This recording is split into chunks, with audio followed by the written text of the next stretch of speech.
Energy healing, also known as energy medicine, is a collection of modalities under complementary and alternative medicine, or CAM. Within this domain is a bewildering array of modalities, all claiming to be of benefit, and it can be incredibly confusing for somebody looking for a practitioner or an instructor. So then, what works and what doesn't? Well, the answer is both simple and complex. Of course it is. First off, let's examine some basic concepts. Most of the energy healing that people think of is a type known as biofield energy healing. This category of healing involves pretty much any modality that utilizes universal life force energy, or healing energy. Some modalities that fall into this area are Reiki, quantum touch, QiGong, therapeutic touch, and even my very own modality, 0-point QiGong. As many of these modalities focus on so-called hands-on healing, it's no surprise that the word touch is a part of many names. The basic idea is that a practitioner in some way manipulates healing energy and imparts that energy to the client. For some modalities, the manipulation takes the form of opening up and becoming a conduit for energy from the cosmos. The energy is passed on then to the client. 0-point QiGong, Reiki, and quantum touch are all examples of this style of work. Classical forms of QiGong see the practitioner utilizing their own personal energy stores to impart to the client, and as such, it's taught that a QiGong practitioner should have a daily practice to cultivate and store energy. In some QiGong styles, practitioners are not even allowed to do healing sessions until they've practiced and mastered the art of cultivating and storing universal life force energy for several years. In these forms of energy healing, the shared concept is the passing on of healing energy to the client. The idea is that when the body is in less than optimal health and well-being, the body's energy level and so-called vibration are lower than required.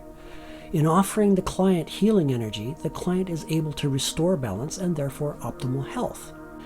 Some modalities focus specifically on opening to flow and being utterly passive in energy transfer to the client. Some forms of Reiki are examples of this approach. Other modalities, such as Quantum Touch Level 1, are more busy with specific breathing techniques, visualizations, and even hand positions to affect certain results. Now, as opposed to running energy or being a conduit to transfer energy to a client, other types of energy healing approach healing from the standpoint of stillness and of creating the potential for change. The approach could be described as meditative versus mechanical, as the work very philosophically could be described as being more about being than about doing. The Wonder Method by Alan and Jody Harriet is a good example of this type of work. The essence of this form of work is the practitioner facilitating change in the client by creating an environment of healing potential. To be honest, it's far more difficult to describe than it is to do. In any case, this form of healing still utilizes specific techniques to approach healing. An example of this would be following energetic flows in the body to discover blockages and then free the flow. Another variation of putative energy healing involves working with the etheric double, or aura, and detecting blockages in the body by examining the shape of the energy field around the body. Typically, this is done by using the hands above the body to sense the field, which feels very much like the repulsive force of two magnets with the same poles facing each other, but on a far more subtle scale. As described earlier, some forms of this type of work have the practitioner focusing on being a conduit for universal life force energy, while others utilize the practitioner's own energy stores. In both cases, the practitioner pushes through the various hills and valleys of the etheric double to clear blockages in the meridians and restore flow. This is done until the energetic shape or field of the etheric double is symmetrical. Another way that energy healing is approached is by pure meditation. The practitioner meditates on the idea of healing within the client, and in doing so creates an increased potential for change. This type of work could be considered to be pure intention. In constructive or focused meditation, the practitioner doesn't so much focus on stillness of mind as much as holding the intention of the desired outcome. So now the question, which one's best? Well, over the years, my answer to this one has changed quite a bit. When I first started on my personal journey, the form of energy healing I learned was working with the etheric double. I was taught a more classical Qigong-oriented style in which I used my own energy stores. Then from 2006 through 2013, I worked with Quantum Touch Level 1, Supercharging, and Core Transformation. And these covered the gamut of both doing and of being a conduit of life force energy. Since 2013, I've actively been refining my own approaches to energy healing, and I've created my own modality, 0-point QiGong, but more on that later. The bottom line here is that any of these forms I discuss can be remarkably effective. Alas, they can also be remarkably ineffective. So, which practitioner you should visit or which form you should study is all about resonance and comfort. Do you like the practitioner? Do they seem authentic? Do you like the instructor? Do the techniques seem reasonable and, more importantly, fun and exciting to learn and do? You see, the greatest truth here is that all healing is placebo. No, that's not the derogatory usage. I mean that literally. No healing is passive, in which the practitioner does all the work and the sickie lies there and suddenly gets better. Healing is only done by the person who's getting better. The practitioner, to be honest, isn't really even necessary for those people who already get it. So, of course, the trick here is that once you get it, you don't get sick anymore. Now, with all healing being placebo, the real relationship between the practitioner and the client is to co-create an intense suspension of disbelief, or rather, a complete belief in the reality of healing. This is the real function of a healing partnership, in my opinion at least, and I'm sure that among the energy healing community this could be an unpopular concept.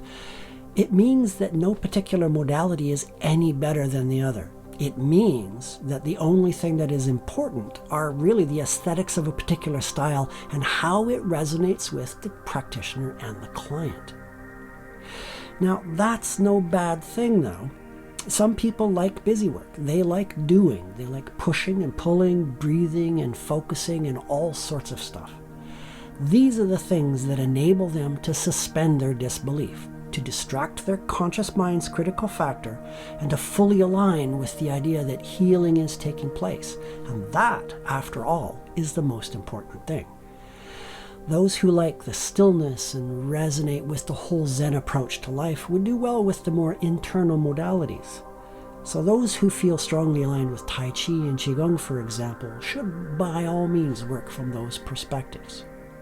Now, a quick word about working with animals. My use of the term placebo a bit earlier might not seem to fit here because animals simply don't have an opinion one way or the other about the work being done. They only know how they feel and whether they engage with the practitioner. Now, one of my furry clients had cancer many years ago and would howl and bark at me each time I stopped running energy on him. I found his reaction to be quite instructive. But I'll stand by my use of placebo in the same context I outlined above, in that my job is to be a conduit for life force energy and to hold space for my clients to heal. I don't heal the animals with whom I work, but nonetheless we do have a relationship of trust that creates healing potential. Ultimately, there is no right or wrong. The placebo effect between practitioners and clients is a powerful tool with which to create well-being. You can find YouTube videos of Greg Braden showing the work at a Chinese hospital where all work is done without surgery, and 3 Qigong practitioners shrink a 3-inch gallbladder tumor to nothing in just a couple of minutes. Now, Western allopathic medicine says that this is categorically impossible, and well, if you believe it's impossible, so shall it be. The secret is that what you believe, you create. So if you're choosing a practitioner or an instructor, choose the one who seems the most authentic. Choose the one who radiates truth, integrity, love, and true belief in the healing process. It doesn't really matter what style of energy healing you practice. If you're choosing a style to study, find the one that most closely matches your philosophical likes and behavioral preferences.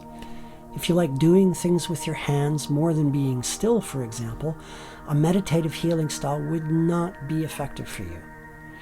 Go with what you know. Go with what you like.